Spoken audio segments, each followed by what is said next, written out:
अर्पित जी लखनऊ से।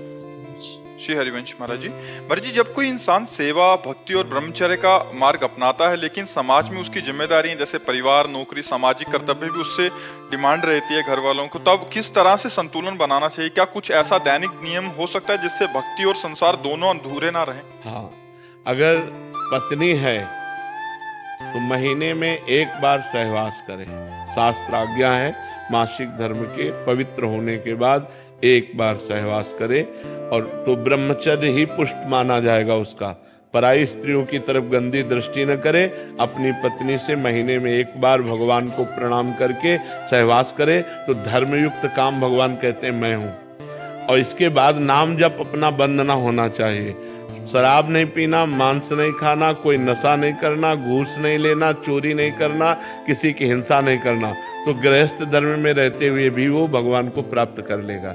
नाम जप में बड़ी सामर्थ्य है। पराई माता बहनों की तरफ दृष्टि न रखे, अपनी पत्नी से ही अनुराग करे, पर एक महीने में एक बार सहवास करे तो ब्रह्मचारी ही माना जाएगा। समझ रहे?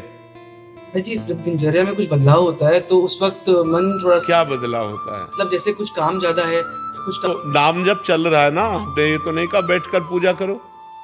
हमने तो 20 बार नहीं कहा कि आप बैठ करके पूजा करो। हम तो नाम जप की कह रहे हैं कि सुबह उठो और चल दो, और नाम जप चल रहा है राधा राधा राधा, शाम तक काम करो राधा राधा राधा, कोई परेशानी नहीं। हमने तो नहीं कहा पद्मासन लगाओ, सिद्धासन लगाओ, गृहस्थ आश्रम के लिए है भी नहीं, क्योंकि उसको कब कौन सा कार्य लग जाए। नाम जप करो, पवित्र आचरण से चलो, कोई नशा न करो, इसी से भगवत प्राप्ति हो जाएगी। टाइम भी मतलब नाम जप चल है सहवास के टाइम। हाँ, बिल्कुल बिल्कुल छोड़ना नहीं चाहिए। उसी समय दिल रुक जाए तो उसी समय हमारी दुर्गति हो जाएगी।